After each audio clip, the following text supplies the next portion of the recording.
Prenos se začne.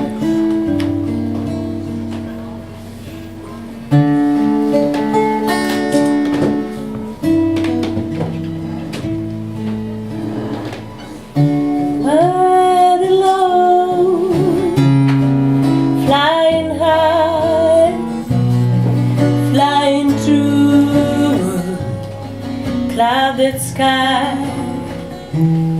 sending mournful, soulful sounds, soaring over troubled grounds. Bird alone with no mate, turning corners, tempting fate. Flying circles in the air.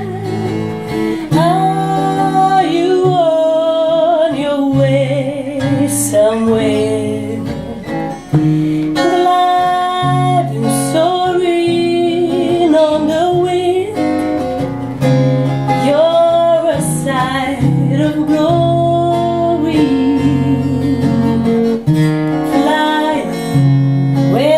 They're so high. Wonder what's your story? But alone, flying low over where the grasses grow, swinging low, then out of sight. You'll be singing in the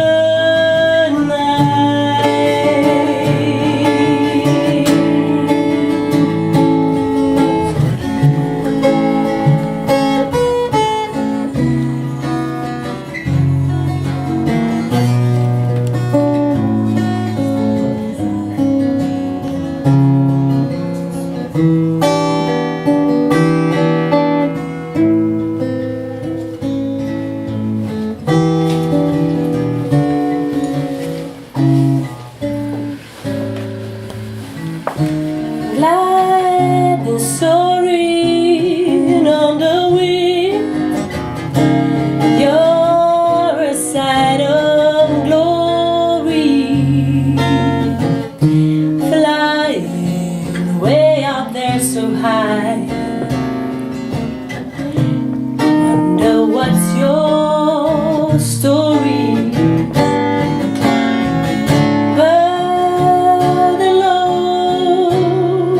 Flying low over where the grasses grow, swinging low, then out of sight. You'll be singing in the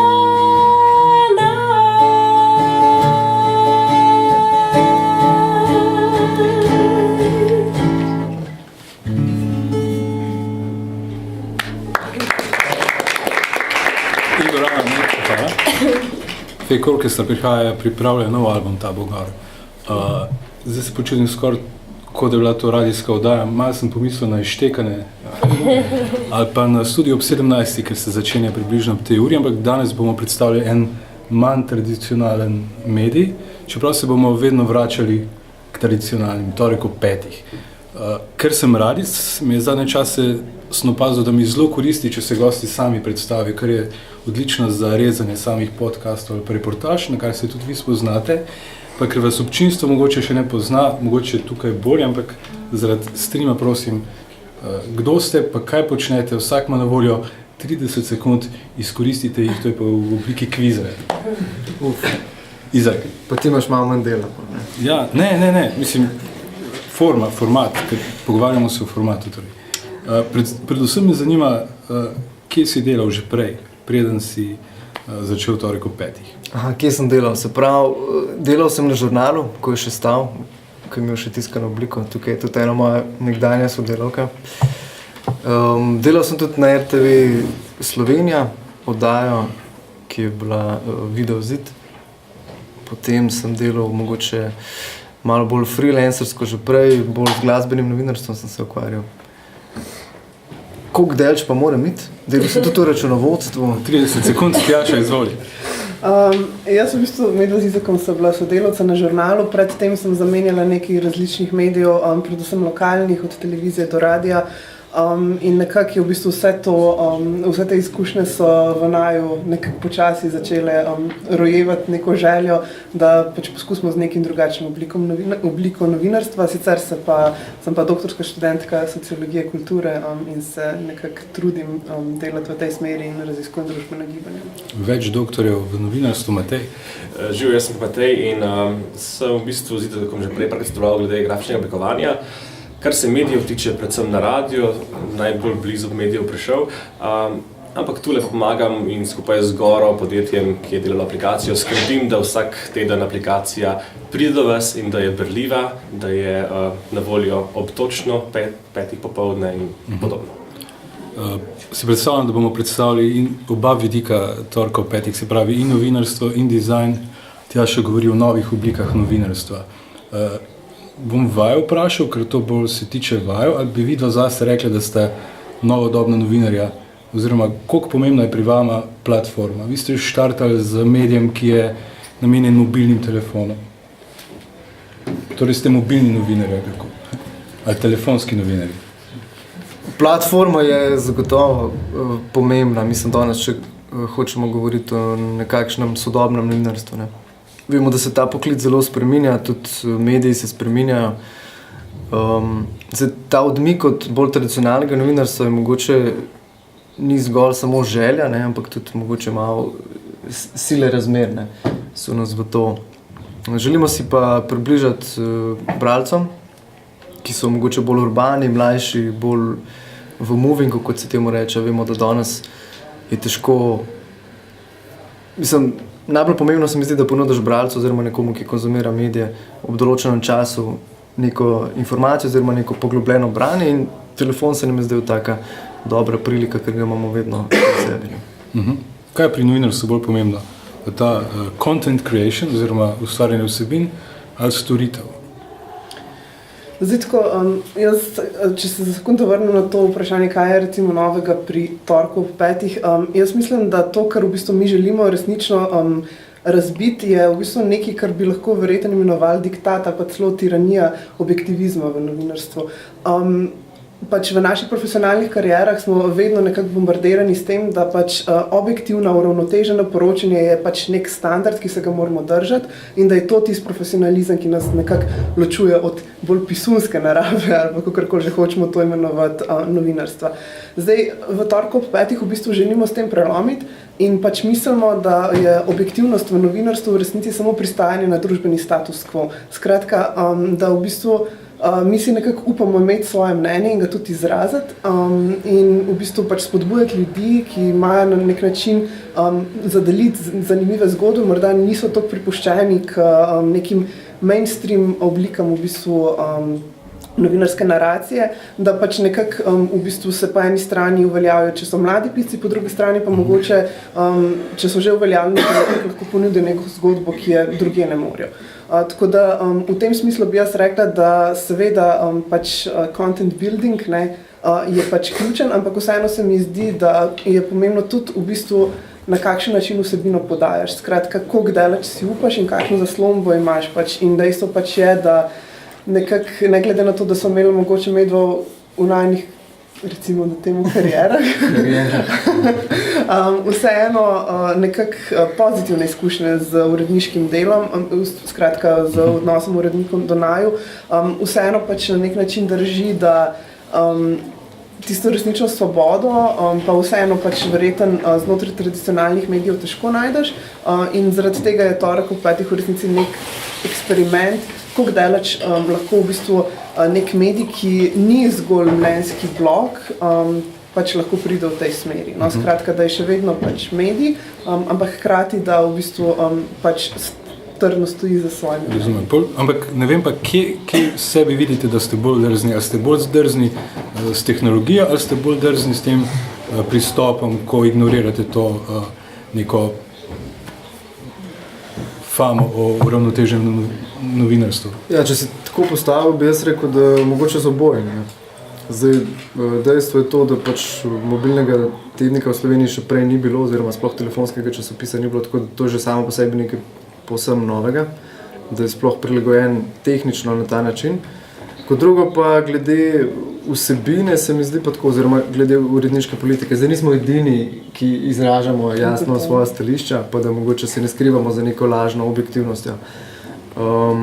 To ne, ampak skušamo pa recimo to jasno povedati, da imamo pač tudi mi to držo in da želimo obdržati in tudi namenjamo recimo besedo dajemo ljudem, za katere vemo in mislimo, da pač imajo neko jasno stališče, ki ga znajo tudi argumentirati in ki mogoče zagovarjajo malo bolj stvari, ki so, ne vem, kot so človekove pravice. Tukaj ne popuščamo, recimo, tu ne bomo šli v nek, kako bi temu rekel, uravnoteženo poročanje in podobnih stvari, pač ne dajemo možnosti nekim nestrpnim diskurzom ali pa karkoli podobnega. Danes je super priložnost. Ja. Zanima me, kdo vam postavlja potem takem agendo, oziroma na kaj se vi opirate. Tradicionalni mediji smo pogosto kritizirani, da se opiramo na agendo, ki jo postavlja politika, na agendo, ki jo postavljajo agencije. Kaj pa vi, recimo, vem, da v enem zdravem uredništvu urednik najbolj ceni novinarje, ki sam predlaga zgodbe, ki razume, da je treba teme ponovno odpirati čez 3-4 mesece, da preveri, ali se je na področju kaj spremenilo. Ti mogoče, ne vem, si imel tudi uredniško izkušnjo kot novinar, a pogrešaš nekoga, ki bi ti pomagal še v tem kontekstu, ali si vesel vsakega predloga, oziroma... Sem vesel vsakega predloga, to zdi pomaga. Ampak mogoče že moje prejšnje izkušnje so bile nekako tako, da sem veliko tudi samoiniciativno, sam delo nisem imel nikoli občutka, da bi mi nekdo nekaj narekoval, pa da bi bil pod kakršnim koli pritiskom. Mislim, da tudi Tjaša ne. V takem odnosu najbrž ne bi dolgo časa zdržal. Tako da ja, mislim, smo odprti za predloge, vedno tudi kakršne koli stvari, mogoče kakšne ideje, da jih potem predebatiramo, se pogovorimo, kako bi jih lansirali, kako bi pač to predstavili. Tudi za zunanje sodelavce se v bistvu smo nekakšna taka tvorba, ki se spreminja. Ne. Koliko je ekipa velika? Ja, težko rečemo, zdaj pač neka osnovna ekipa, pač je tlele v bistvu to, kar nas je tukaj, se pravi recimo, da nas je 7 osnovni ekipi, zdaj potem imamo tudi to tehnično podporo, ki nam nudi podjetje Gora, tam so predstavniki, Vojka in družba. Tako da lahko bi rekli, da pač nekako na prste 2 rok lahko preštejemo celotno ekipo. Potem imamo pa zunanje sodelavce in pač neki zunanje komentatorje, ki jim lahko rečemo občasni sodelavci, in pa tudi enkratne komentatorje, ki jim mogoče v neki aktualni temi damo besedo. Vaj ne bom spravljal v zadrego z vprašanjem, dajte mi vajne vzornike našteti, ker novinarstvo zna biti tako malo nerodno, zato bom tebe, Matej, vprašal, ko si oblikoval to izkušnjo aplikacije, lahko mi poveš, recimo, kaj si želel doseči, oziroma, a imaš kak primer, kjer bi lahko rekel, da sta novinarstvo in dizajn gresta z roko v roki. To je vedno bolj pomembno, mislim, da vedno več tudi novinarskih šol, faksov izpostavlja to povezavo, journalism plus design. Že, ampak vsi, kar so poskušali spraviti novice na telefon, so ponavadi šli iz časopisa na internet in potem na telefon. Mi smo šli obratni vrstni red, iz telefona, potem do interneta smo prišli, ne, da lahko tudi to prebere z računalnikom, ne samo s telefonom v roki. Tako da naš koncept je mogoče malo drugačen v tej smeri. No. Drugače pa moja naloga seveda, da čim bolj jasno in pregledno predstavim potem dobre članke naprej bralcem, ki upam, da so jim čim bolj z njim predstavljeni, da pridejo tja, da so fotografije primerno narečene na pravo mesto in tudi na spletu smo ravno zdaj posodobili pred parimi dnevi še tole prvo stran, da vas pričakajo novice na prvi strani, ne več predstavitev same aplikacije. Tako da nam je uspelo. No. to predstaviti potem. To, kar bi mogoče še jaz dodala, je, da ne glede na to, da smo v bistvu uporabili neko zelo sodobno, hitro platformo, nismo šli v bistvu v še večje hitenje v novicah ali pa sledenje agendi, ki jo pač postavlja vsakodnevna politika, tako kot si prej izpostavil, ampak v bistvu smo želeli na neki sodobni platformi ponuditi neko globoko, bogato, poglobljeno vsebino, ki pač ima nek point in v kateri se pač lahko vračaš. Naj si bo to v obliki literature, komentarjev, poglobljenih člankov in tako naprej. In to se mi zdi pomembno, v bistvu, da eksperimentiramo z neko kvalitetno ponudbo vsebine na nekih, recimo, napravah, ki nas v bistvu spremljajo pač on the go. Ja, doprosto ne gre samo za besedilo, ne gre tudi potem še za podcast, treba zraven umestiti in te zadeve. In to je bilo potem. Ja, kdo se je spomnil podcasta? Jaz pa Tomaž tamle, ki sedi. Zanimivo je to, da v bistvu sodelujemo tudi nekako z drugimi manjšimi oziroma nišnimi mediji. Ne. Z Radiem Terminal v koprodukciji delamo ta podcast vsak teden. Tudi v torek ob 5 in glih. Zdaj smo se odločili, da ga bomo preimenovali v Torpedo in da bomo mogoče vsak torek 5 do. Prišel zato, da malo ločimo te dva brenda, če lahko tako rečemo. Že na področju podcasta imate zdaj vedno večjo konkurenco. Ne? Zdaj, lani, zdaj ne vem, nikoli še nisem imel priložnost nekem občinstvu vprašati, a kdo pozna Sirijo. Ampak podcasti so lani recimo doživeli nek preboj. Svetovno, pa tudi v Sloveniji. Ne?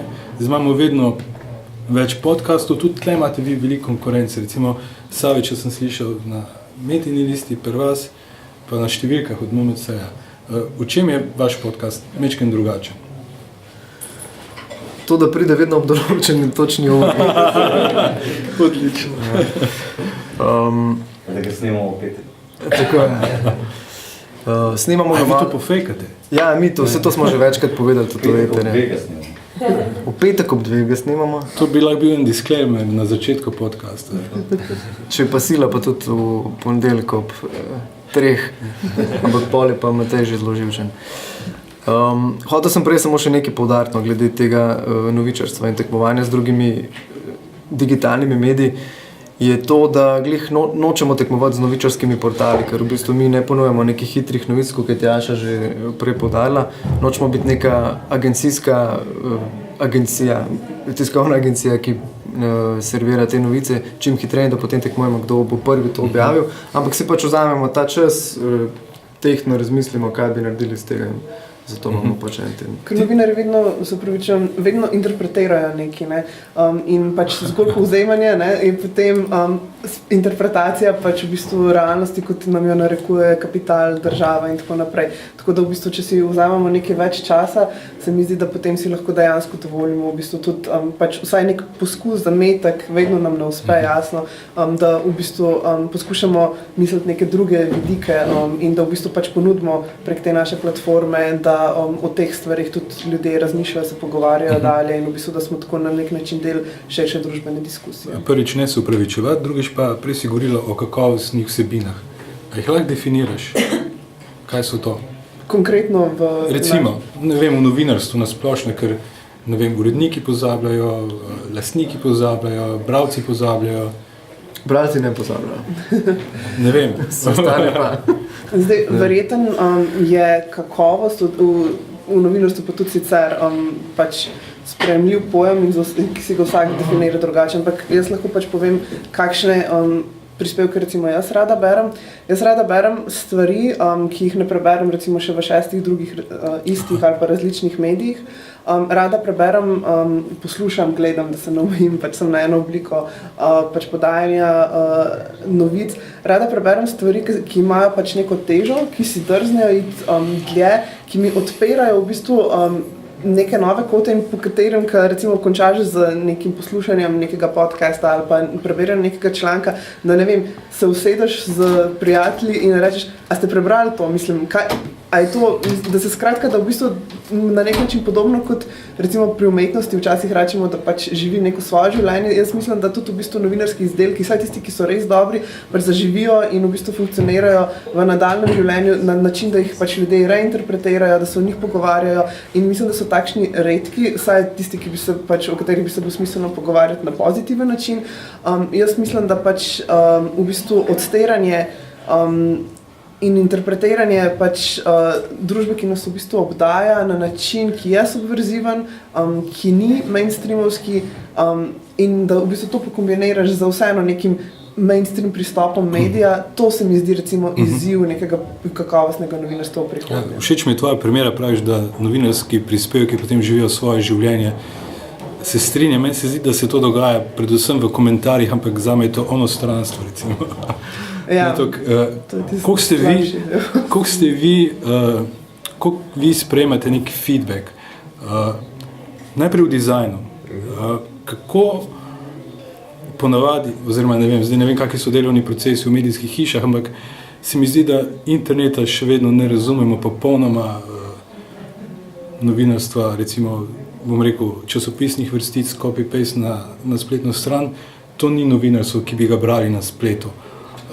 Kak je bil, recimo, upaš povedati eno smer v razvoju, ki je propadla, ki ste ukinili, ki se ni odnesla? A ste imeli v tem delovnem procesu dovolj feedbackov in dovolj ciklov, da si lahko ti boljše oblikoval to izkušnjo? Na začetku v bistvu je bila dosti mehna ekipa, s katero smo to oblikovali, ampak smo znotraj te ekipe dobili nekaj feedbacka. Smo naredili to, kar mislimo, da je bilo kvalitetno, to, da je lahko šlo v App Store in druge na splet. Tako da zdaj še vedno prejemamo seveda na info@torek.si kakšno pripombo, kaj bi lahko bilo boljše in z veseljem jih sprejmemo seveda. Kakšno bomo vključili, je že v delu, kakšna mogoče hvala, ker ste jo poslali, ampak seveda ste dobrodošli vse pripombe. Odločili smo se, da bomo črno-beli, kot je bil tisk na začetku in gremo s tem starim črno-belim načinom na nekaj novega na mobilne telefone. Aha, tudi fotografije, torej črno-bele? Tudi oglasi črno-beli, recimo. Oziroma filtrirane so to, filtrirane fotografije. Instagram ne pride v poštev kot ponekod drugot, recimo. Ne vem, vi tekmujete z kakovostno fotografijo, ki je črno-bela. In to je stvar dizajna. Takšna je ideja, da je fotografija čim bolj kakovostna. To je še ena moja naloga, da naše novinarje prosim, kako se išče fotografijo in kje se jo najde. Ravno danes se zaokrožil en mail. Povej, kakšna je vsebina, recimo, kakšna so ta navodila? Vedno bolj obširna, ker vsak teden se doda še kaj zraven, kakšna nova vrstica ali neja, na kaj treba paziti. Kje ga lahko najbolj kiksnem, ko posnamem fotografijo? Katere so, naštej mi 3 najbolj obupne napake? Najbolj napake? Premajhne. Najprej to, fotografija premajhna in potem na tablici je že premajhna, da bi jo uporabili. Se pravi, retina, misli retina. Tako, ja. Krat 2. To je prva napaka, potem to je glavna napaka. No, če bo druga stvar, jo bomo nekako popravili, da bo izgledalo redo, tudi če je kompozicija malo off, pač obrežemo na novo. Danes se da vse popraviti. Mogoče je zanimivo v bistvu pač povedati tudi, da večinoma, sicer ne izključno, pač nekatere so tudi avtorske fotografije, sicer, ampak v bistvu eksperimentiramo tudi z Wikimedia in public domain fotografijami. Ki jih najdete? Ki je treba jih pravilno najti, da imamo dovoljenje za uporabo in podobno. Labeled for reuse. Ja, to je kaj, Flickr, Creative Commons. Tako, Creative Commons predvsem, se tudi imamo, da pač podpremo še avtorja z napisom, kdo je. Razumem, pa povezavo od avtorja. Edine fotografije, ki so barvne, so pa oglasi. To je pa vaš poslovni model. To je samo na spletni strani. Aha, samo na spletni strani. Drugače so pa tudi oglasi, ne bi pa črno-beli. Aha. A je to težko prepričati oglaševalce? Vemo, da ste modri, ampak težko se zapomnimo. Ste črno-beli zato, ker na tak način gradimo boljšo uporabniško izkušnjo. Recimo spomnim se, da ko sem pogledal prenovljeno spletno stran nekega časopisa, super stran, oziroma izkušnja v redu na telefonu, ampak kar je mene tisti hip najbolj motilo, da edino česar nisem znal priti do članka, ker se je oglas odprl čez vse in nisem mogel prebrati praktično česar. No? Točno temu se recimo izogibamo in si želimo in bomo pač ustrajali pri tem, da so oglasi pri nas nekako tudi del dizajna in da so neopadljivi,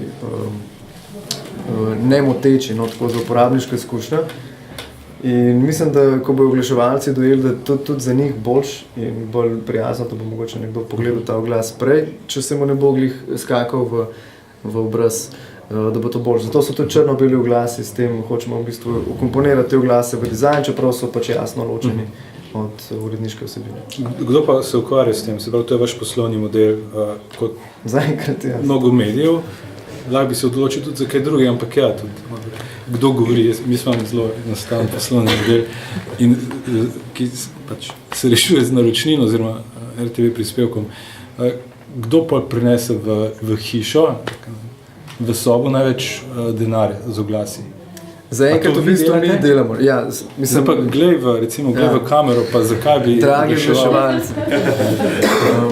Zdaj tako v bistvu, mi želimo si, da ta medij ostane brezplačen, ker se nam zdi, da v bistvu nalaganje aplikacij, da je nekako vedno ta bariera, ko se pojavi neka cena, da se pač uporabnik sploh v Sloveniji odloči, pač da tega ne bo, ker je pač toliko brezplačnih informacij in toliko brezplačnih medijev v Sloveniji, da se mi zdi to zaenkrat mogoče nesmiselno. Kot drugo pa smo pač nov medij in šele gradimo v bistvu na temu, da začnemo, si rekel, mogoče prinašati denar noter, na te oglasi moramo se nekako postaviti na noge, da bomo sploh začeli lahko se s tem resno ukvarjati. Načrt imamo postavljen, oglaševalski plan je postavljen, ampak to se bo zdaj v pač nekem času začel realizirati, ne. Stvari pa ne grejo seveda tako hitro. Ampak se mi zdi, da recimo za take medijske projekte, ki so novodobni, ki so mladi, kdo ima največ razumevanja za to? Zdaj tam gledamo, to so mobilni operaterji, kaj so, to so tehnološka podjetja, imam občutek, ali je še kdo drug, a so tudi mlekarne, ali kdo je tisti, ki je pripravljen vlagati malo v malo bolj drzno novinarstvo, v nekaj novega. Mislim, da so vsi potencialni, no, če lahko vskočim noter, da niti ne gre tu ločiti na neke tehnološke firme ali pa na neke zelo tradicionalne, kot recimo nekdo, ki prodaja mleko. Problem je predvsem v glavah oglaševalcev in teh nekih starih oglaševalskih hobotnicah, ki so zelo povezane s tradicionalnimi mediji, ne. Oziroma s tistimi mediji, s katerimi sodelujejo že več 10 let, in to so neke stare povezave, ki se pač ne glede na številke ali pa ne glede na učinkovitost ali doseg pač kar nekako ne pretrgajo. In mislim, da tukaj je treba največ, da se ta medijski prostor v Sloveniji prevetri, in to je glavna stvar v bistvu tu. Ne bi jaz tega ločil na kakršnekoli neke napredne tehnološke firme ali pa neke, če temu rečemo, bolj tradicionalne pa nazadnjaške. Tradicionalni mediji vključujejo publiko post festum, ko je članek že nared v komentarjih pod črto, recimo na dnu strani, ker so poden. Pogosto pač, ne vem, kakva je pogosto funkcija komentarjev. A ste tukaj mogoče razvili kak nov koncept? Zdaj, generalno gledano, kar se tiče komentarjev, jaz mislim, da za samim vključevanjem v bistvu pač publike na ta način oziroma nekako prečenju te ideje razmejitve med publiko in pač, ne vem, medijem, v resnici ni nič narobe, ne.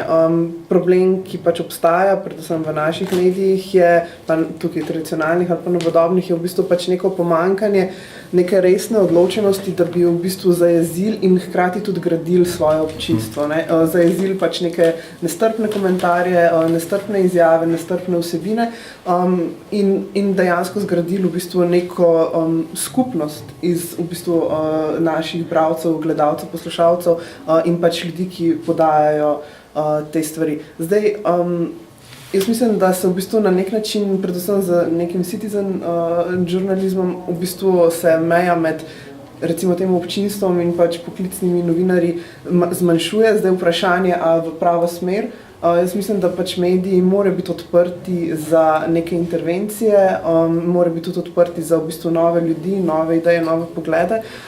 Vseeno pa se mi zdi pomembno in ne glede na to, da sem na začetku mogoče govorila o tem, da zavračamo objektivnost, hkrati ne zavračamo profesionalnih standardov, kot so postavljeni v Sloveniji z recimo novinarskim kodeksom Društva novinarjev Slovenije in vsemi ostalimi profesionalnimi standardi, ker se nam zdi pomembno, da gradimo v bistvu kakovostno novinarstvo, ki pa ima pač nek svoj specifičen pogled. Menimo, da se v bistvu pač zavračanje nekako objektivnosti na način, kot sem jo pač razložila prej, ne izključuje v bistvu za spoštovanjem pač profesionalnih standardov in mislim, da je te pomembno nadgrajevati še naprej. Tudi v novih medijih. Profesionalen, čeprav nisi objektiven? Jaz mislim, da ja. Lahko tudi razložim. Jaz mislim, da če objektivnost razumemo kot oziroma bom tako rekla, če profesionalnost novinarsko razumemo tako, da v bistvu rečemo, v redu bomo vprašali enega, ki je, vemo, pač malo levi, pa enega, ki je desni in potem si bojo ljudje že sami interpretirali. V resnici ne puščamo bralcu ali pa gledalcu neutralno možnost, da si sam zgradi neko mnenje o nekem dogodku, zaradi tega, ker s tem, da mi v bistvu sami začrtamo in se odločimo, do katere točke v bistvu pač postavimo to levico, desnico in kako zgradimo ravnoteženost, v resnici praviloma pristanemo na razlago realnosti okrog nas, ki je že zakoličena, ki je obstoječa, ki se v bistvu perpetuira čez vse medije, čez vso politično dogajanje in tako naprej in v resnici ne ponujemo nekaj novega, predvsem pa ne odpiramo družbenega prostora, da bi lahko ljudje si dejansko sami interpretirali svet okrog njih. Zaradi tega se mi zdi, da če v resnici na tak način ne dosežemo neke resnične objektivnosti, zakaj bi se potem sploh trudili v tej smeri? Jaz mislim, da pač seveda nikakor ne moramo pristajati na obrekovanje, ne moramo pristajati na žaljenje in na podobne stvari, ker se mi zdi, da to ni del profesionalnih standardov, ampak zdi se mi, da pač samo zaradi tega, ker imaš neko mnenje, ker interpretiraš in ne skrivaš v bistvu, da ti interpretiraš dogodke, ker tudi, kot rečeno, če jih interpretiraš na objektiven način, podaš svojstveno interpretacijo, samo da je znotraj obstoječega sistema. Skratka, mi pač enostavno verjamemo, da lahko na način, ki je spoštljiv, ki v bistvu zavrača vse oblike nestrpnosti in spoštuje profesionalne standarde, dejansko lahko pač odpremo prostor za naše lastne premisleke, hkrati pa tudi v bistvu, da na ta način sprožimo neke premisleke v širši javnosti. Ja, ampak se mi zdi, da če ti skušaš dati uravnoteženo ponudbo med enim in drugim mnenjem, tudi ni nujno, da vključiš oba, če hočeš biti objektivna. Če boš objektivna, boš enega namenoma mogoče celo izključila. In to je mogoče še en koncept, ki ga nismo omenili, pa nepristranskost. A ste mislim, ne razlagaš, da si upate biti neobjektivni, ampak če prav razumem, vendarle je objektivnost pri vas tudi vrednota in nepristranskost. Mogoče, ja, če malo poenostavimo te stvari. Jaz mislim, da je veliko lažne objektivnosti v slovenskih medijih, predvsem, oziroma mediji in novinarji in uredniki, ki se skrivajo za tem, se pravi na ta način, kot je razložila Tjaša, da ponudiš se pravi enega levega in enega desnega, oziroma pač eno radikalnejše mnenje na tej strani, pa eno radikalnejše mnenje na drugi, da je pač neka tehnica in potem vse skupaj lepo zapakiraš v nek članek, daš nek naslov. Vsak avtor članka bo vedno tudi nekam v eno smer bolj nagnil to, ne? Tako da ta objektivnost je v bistvu vedno Ja, sej, mislim, najboljši primeri po mojem mnenju so iz znanosti. Recimo, ali cepiva, ali pa chemtraili, ker ponovadi mediji pogosto uravnotežajo znanost in govorice in to včasih škoduje objektivnosti. Ne? Se pravi, ohranimo to objektivnost. Kako pa postajati objektivno stran za dizajnerje, pa si predstavljamo zelo težko, ker ima barve percipiramo drugače. Jaz sem zdaj ta teden prebral. Sploh pa dizajn in kako si ti, koliko si ti, koliko dobro prenašaš kritike? Nekaj jih je bilo, vse smo še preživeli do zdaj. A si slišal, da je besedo katastrofa? To konkretno zadevo ne, za katero drugo pa seveda že, ampak tudi tega smo navajeni in gremo čez to in bomo naslednjič toliko boljši. Smo menda zelo rdeči, če je komu preveč rdečo, Uravnotežimo s črno. ja, tako, neko belo še zraven, tako da upam, da ne bo preveč moteče za vaše oči. Znotraj med tekstom se rdeče izogibamo in smo črno na belem, tako da smo neutralni med besedilom, razen če mogoče Tjaša doda kakšno svojo mnenje, ne, vmes. Kar se dizajna tiče, ne vem, kaj bom še lahko povedal, no? Ne, meni je všeč, zdaj dejansko je splet že pred leti odkril tudi belino kot barvo, včasih ta sploh ni obstajala. Ja, v zadnji je bilo vedno neka rdeča in potem na njo, ampak ne, mi smo beli, ja, in z dodatki, za poudarki v bistvu, no. Za dizajn je prišlo zelo veliko pohval, no, moram povedati, tudi od drugih dizajnerjev, pač iz medijskih hiš smo dobili veliko. So meni pošiljali, ne, hvala, pač dizajn, pač, ki je v večini Matejo. Tako da pač se mi zdi, da je nekaj novega, no. Tudi ta spletna stran ni tipična. Nek tipičen portal, ne. Zelo. Kaj pa pomeni tipičen portal? Ja, tipičen portal ne bi bil to, se pravi, zgoraj je glava, imaš te kvadratke, izpostavljene članke, po spodaj potem tisto, kar ne bi bilo manj izpostavljeno in potem klikaš, ne, in se gibljaš po rubrikah, ne, ki so recimo Slovenija, šport, magazin in tako dalje. Kaj pa promet zdaj, približno 40,000 obiskovalcev mesečno? Je to v aplikaciji ali to na spletu? Ali je to njih naprava? Ne, to je obisk spletne strani. V bistvu zdaj smo v tem času nam je zrasla pač ta branost na 40,000 mesečnih obiskovalcev različnih, ki se vračajo pač na stran in klikov, ne vem, koliko je bilo kar ogromno. Potem se to pač vsak klikne, ne, se to še množi naprej.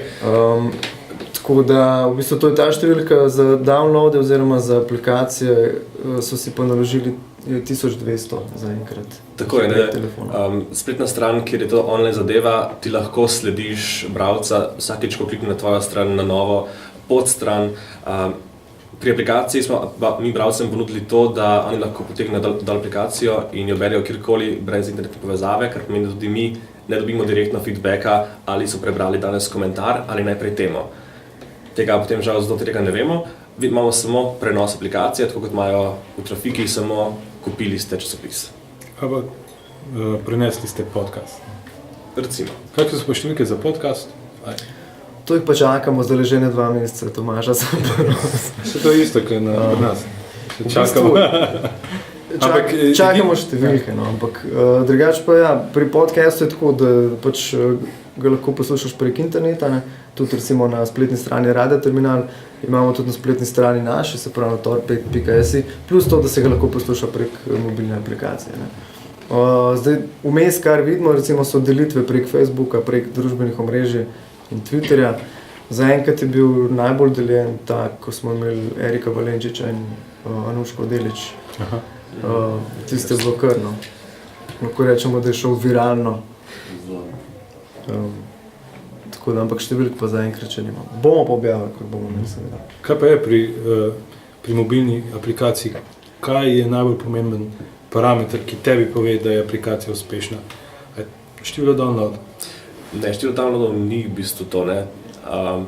Tudi, če ima nekdo na telefonu aplikacijo, v bistvu bolj malo pomeni. Če bom dol potegne vsak mesec, oziroma vsak teden enkrat časopis, potem je pa to že nek dosežek, ne, ker potem se kdo bere. Ker če ima nekdo aplikacijo na telefonu in je ne odpre vsak teden od torka ob 5, potem mu bolj malo služi. Za analitiko, kjer informacije so bolj uporabne? Telefon ali spletna stran? To sta v bistvu dve različne stvari, ne. Splet, v bistvu analiza na spletu oziroma portala je ima že daljšo tradicijo, tako da lažje v bistvu se to analiziramo in gledamo strukturo in kaj se klika, kdaj se klika, kjer je članki, kako in kaj. Pri aplikacijah je pa to nekaj novega, tako da v bistvu smo tu tudi mi bolj novi. Tako da težko primerjamo te dve stvari, ker sta povsem različni, ne. Tako kot je Matej povedal, pač številko si preneseš vsak teden torek ob 5 in potem jo imaš na telefonu in jo lahko tudi offline bereš, poslušaš. Tudi arhiv? Arhiv pa ostaja na spletu, se pravi, po enem tednu na telefon pride nova številka, arhiv ostane na spletu. Kaj pa, če bi rad na telefonu bral aplikaciji prejšnjo Je številko? spletna stran prilagojena mobilnim napravam, se zoža, gre v stolpec. Kaj je bil tak najbolj radikalen feedback, da je bilo treba kaj spremeniti v dizajnu? Še ne? Tole mogoče, ki smo zdaj posodobili, to je bil največji Prva stran, ne, da ko priješ na torek 5.si, zdaj po 2 mesecih nas že poznajo, kdo smo in smo dali na prvo stran novice in članke naših novinarjev. Si mislil feedback članka? Ne, predvsem pa tudi to, ja, ker sem začel spraševati o analitiki, me je zanimalo, ok, zdaj najbrž veste, kateri je bil vaš najbolj klikan članek, a je to tudi najbolj odmeven članek, ali tak je najbolj zarezal v meglo te družbe? Ja, se mi zdi, da je bil v bistvu, to je bil Davorjev za enkrat. Davor Hafner v bistvu je naš nekdanji sodelavec, smo bili tudi prej novinarski sodelavci. On je ustvaril to milenijsko deklaracijo 2015, ki je prišla v bistvu po tem članku, ki ga je napisal Odjebite že s temi mladimi. Ja. Sicer imamo tam 3 zvezdice, da ni kletvice noter, ampak ta članek je imel ogromno klikov in je bil res veliko deljen prek družbenih omrežij tudi, tako da. Zdaj na pamet ne vem številke, ampak mislim, da je bilo to par deset. Bi pa vseeno rekla v bistvu še to, da recimo, ko smo delali v kakšnem mainstream mediju, je bila seveda pač ta pritisk poklikanosti eden izmed ključnih pač tih momentov, kako se je vrednotilo tvoje delo in mi ne želimo biti arogantni, ampak vseeno pač si drznemo v bistvu privoščiti tudi to, da kakšen članek morda ni tako zelo klikan, pa to še ne pomeni, da je kakorkoli manj kvaliteten, pomemben ali pa da zareže, tako kot si rekel, v bistvu v družbeno tkivo. Zdi se mi, da še posebej kakšne teme iz margine so včasih v bistvu ne najdejo mesta pač v medijih ali pa se jim mogoče ne posveča nekak prave težine, pa je pomembno, da se slišijo in je pomembno, da se ti glasovi slišijo in mi želimo v bistvu s to našo platformo dejansko ustvariti tudi prostor, kjer se ti glasovi lahko slišijo na enakovreden način kot mogoče kakšni, ki pa vseeno vemo, da bodo poželi več viralnosti ali pa klikov. Ja, si znam predstavljati, da ni težko napisati 10 navodil, kako narediti najbolj klikan članek. Kaj je treba narediti? Zdaj vas sprašujem o konceptih, ki se vi ne držite. To ni tako težko. Ne? Ja. Odvisno od tega, koga ciljaš, ne? Če imaš pred sabo nekega tipičnega bralca, ki ga želiš doseči, potem lahko seveda zastaviš 10 pravil za njega, ampak mogoče imamo mi drugačne bralce kot tisti, ki jih mogoče imate v mislih. No? Ja, najbrž gola fotografija, recimo, ne, ja, pa saj na pogola, potem pa v naslovu pa čim več asociacij na seks, spolne organe in to. To je zagotovo. Ampak to ni naš tipični bralec. Ni važno, v bistvu, koliko posodobiš platforma, pač te stare novinarske pravila, kaj v bistvu privleče bralca držijo. Ampak pristajanje na te standarde oziroma nestandarde je pa v bistvu uredniška odločitev vsakršnega medija. Sem prepričan, da bi vsak urednik rekel, da mi na to ne pristajamo, pač naši članki so pač klikani. Ne iščemo za manj, oziroma nalašč občinstva pač prihajajo k nam, ker smo najboljši. Dajte še, danes moramo zaključiti do 6, ker ob 6 se začne naslednji enako pomemben live stream. Zato tudi trojica, ampak najbrž brez moderatorja. Jaz upam, da nisem bil toliko nesmislen tu zraven, ker verjamem pa, da bi se lahko tudi sami komod pogovarjali o novinarstvu.